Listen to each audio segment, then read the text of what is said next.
In the movie Total Recall, there are scenes where Arnold Schwarzenegger's character uses innocent bystanders as human shields. He's being shot at by the bad guys.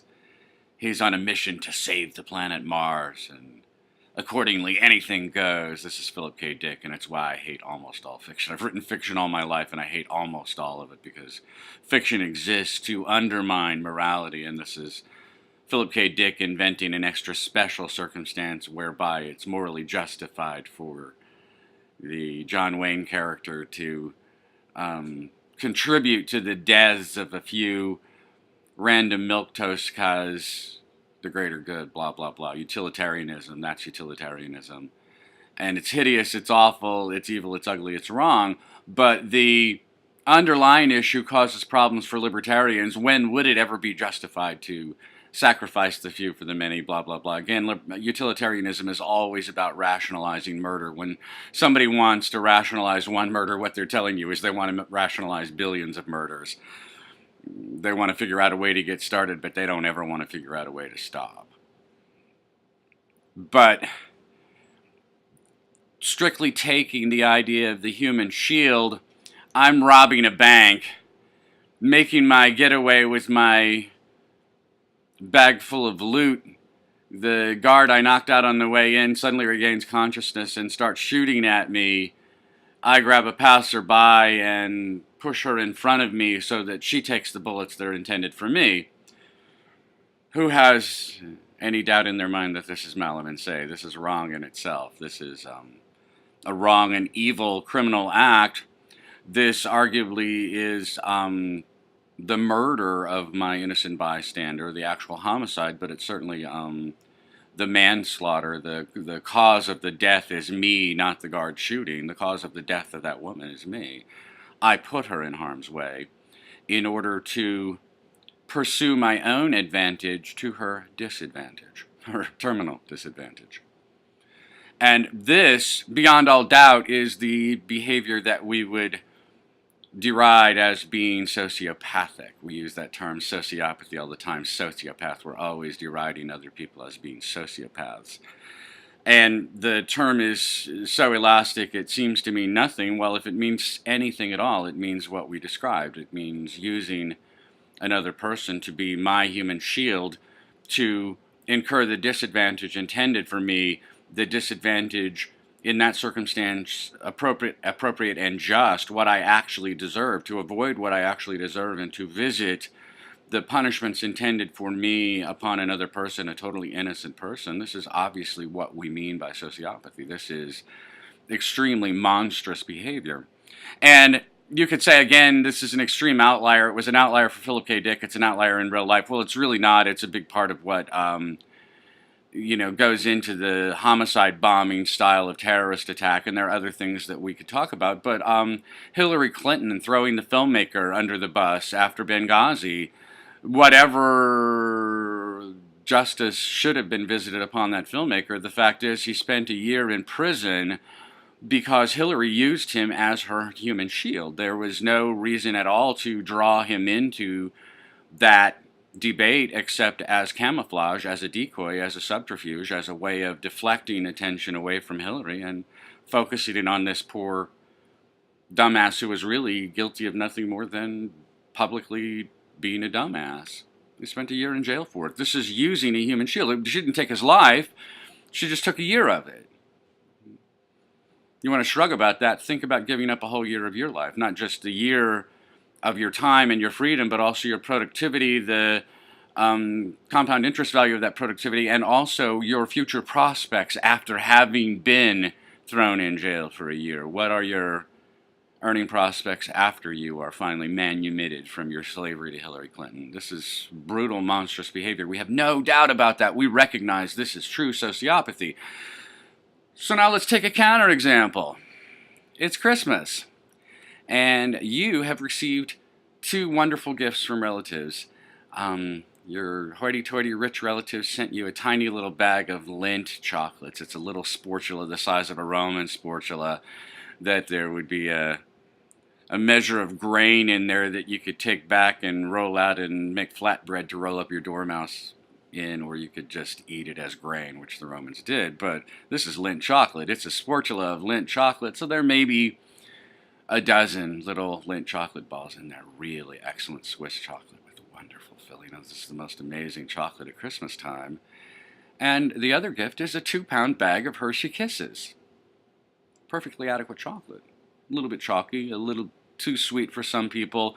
It can wear on you if you enjoy too much of it. 1 is plenty, 2 might be too much, 3 you're really pushing it, and 4 you're asking for digestive problems. But it's adequate chocolate, and children love it. Children love it. So you've got really good chocolate, and you've got really adequate chocolate.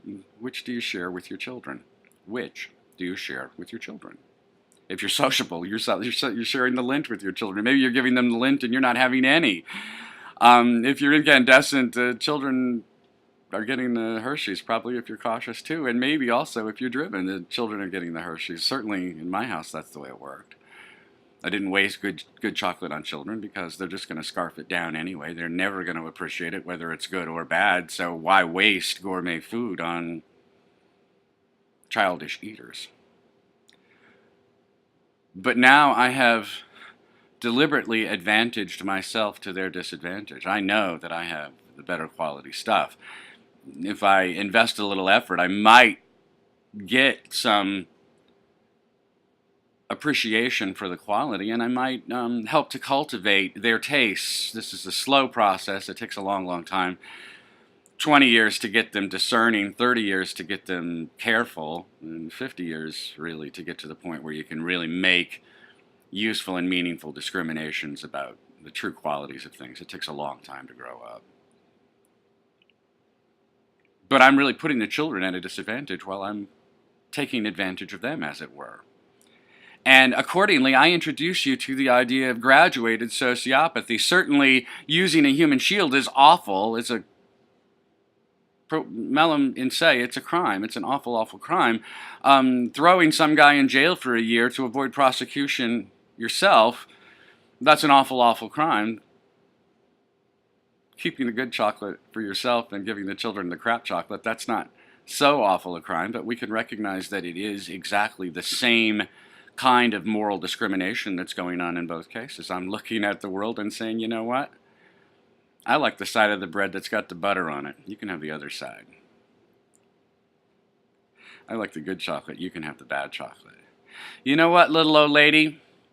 You've got every right to compete for that cash register as I do. But you've got 36 things, and I know you've got coupons, and I know some of your coupons are expired, and God help me, you probably want to buy cigarettes too. And I've got 9 things and a debit card. And if I race ahead of you, we'll both be out faster. Whereas if I let you get ahead of me, probably your transaction will take longer. It will seem endless to me, and I will be fuming by the time I get around to paying my money. And for that reason, I'm going to hustle. I always hustle anyway. I'm a D. I walk with purpose. I walk fast. But I'm going to hustle with my little basket of stuff to get in front of you in that checkout line. Because me first. And you find yourself a water fountain at a public school and listen. If there's nobody around, nothing but kids, there it'll be me first, me first, me first, me first. And there's nothing wrong with that as such. On the freeway, we have no problem with it. We understand that some people are going to drive faster, some people are going to drive slower, and for the most part, we manage to negotiate the space in such a way that everybody gets what he wants. Everybody gets a lot of what he wants. Nobody gets too much of what he doesn't want unless there's awful traffic. And even in situations where there is awful traffic, we tend to be pretty fair. So for instance, when 2 lanes have to merge, they'll tend to merge zipper style, one from the left, one from the right, one from the left, one from the right. Every once in a while, you'll get 2 going from one lane. This is cheating. This is graduated sociopathy. It's graduated sociopathy just like cheating the kids out of the good chocolate, just like cheating the little old lady out of her first place position at the cash register. And ultimately, just like using a human shield, except that we make discriminations among crimes and turnabout is fair play, mere chicanery, non-objectionable cheating.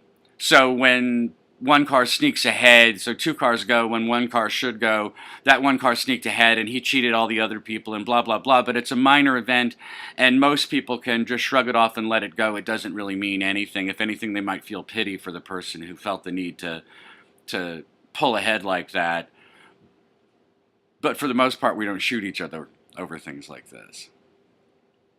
The protests that have been going on about the Trump business and the Black Lives Matter protests all summer and other protests that have taken place lately resulting in traffic jams that result in fatalities or some more serious injuries. People are in ambulances trying to get to hospitals and the traffic is blocked by this protest. This has graduated sociopathy, and we've now reached a place where it really is a matter of consequence. There really is a tortious injury here.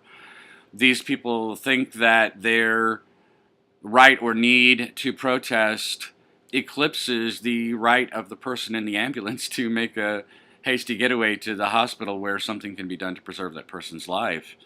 This is a really callous indifference to the pain and suffering of innocent people. This is very much human shield sociopathy in action. The point that I'm making is that this is a graduated continuum of behaviors, and which behaviors justify any sort of a response, even a response like, hey buddy, it's my turn, up to and including shooting Arnold dead for being the malefactor, for being the bad guy. The world where Arnold gets to kill whomever he wants in service of the claim that he's saving the world is a world that doesn't deserve saving, should not be saved. The world where your only hope is Batman is a prison where Batman is your dictator. But the behavior that we deride as sociopathy often is nothing other than one person seeing an opportunity to take his advantage and taking it. I seen my opportunities and I took them, said Plunkett of Tammany Hall.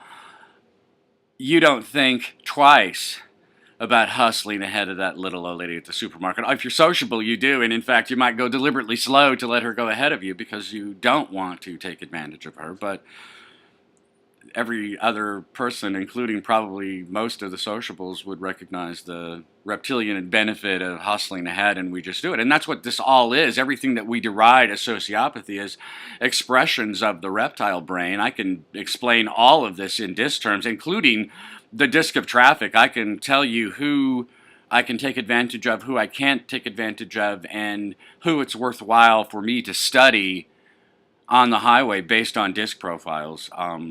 All of this is disc-based, and I would argue that the behavior that we regard as being monstrous, the truly destructive sociopathic behavior, is function of the kind of amplified display loops that we talked about with respect to tattoos and earrings and over-sexualized clothing, that the monster is first a victim of one or more extreme outrages. Again, graduated sociopathy, someone deciding that a measured infliction of unjust injury, known in advance to be unjust, known in advance to be disproportionate to the crime that's being addressed, an outrage, a deliberate, specific, intentional outrage inflicted upon a conceptually fluent child, a child who has woken up in the human brain, in the thinking brain, that one or more of those outrages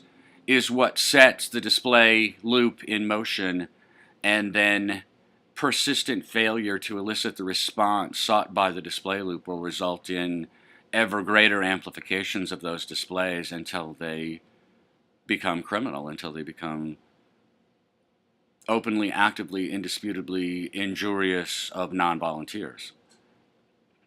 Materially injurious of the interests of non-volunteers. That's crime. That's what crime is. But this is how crime erupts from failed display behavior, from an all but irretrievably broken disc profile that was broken by childhood outrage, which is itself a form of graduated sociopathy. I've argued consistently and persistently that there are no villains. There are just screwed up people who have habituated bad behaviors. And this is the process by which it occurs. Mea culpa, and you too. None of us are free of finding ways to rationalize pursuing our own advantage at the disadvantage of the other guy. Most of the time when we do this, it's small, it's inconsequential, and the other guy may not even notice it, or he may regard it as a favor. When I cut in front of you in traffic, I'm doing it. I know I'm doing it to a sociable, and I'll do it with a smile and a friendly wave, and I will be delivering to that sociable what he wanted from our encounter anyway. He doesn't mind the delay. He likes the connection. So I take advantage of him by going first, but I deliver his advantage to him by giving him the display he's looking for in the first place, and we both win, even though I am intentionally disadvantaging him. This is graduated sociopathy. And now that I've given you a term for understanding it, I want you to watch for it everywhere, especially from the inside out, because you will catch yourself doing it all the time. This is fun for me. This is really fun for me. This is a piece of the visibility game. I don't know if I'll talk about the visibility game or not, but I'm playing it all the time. I've been playing it consistently for more than 2 years now, and I learn a ton from it, and this is a piece of it. There are no monsters. There are no villains. There are people who are all but entirely just like you, who have habituated really horrifyingly bad strategies for dealing with other people, and those bad strategies are oscillating out of control. That's all there is to a monster. And that illuminates the path to helping to correct, eliminate, or at least ameliorate that monstrous behavior. This is the Church of Splendor. This is where you go for better ideas. My name is Greg Swan. I'll talk to you again next week.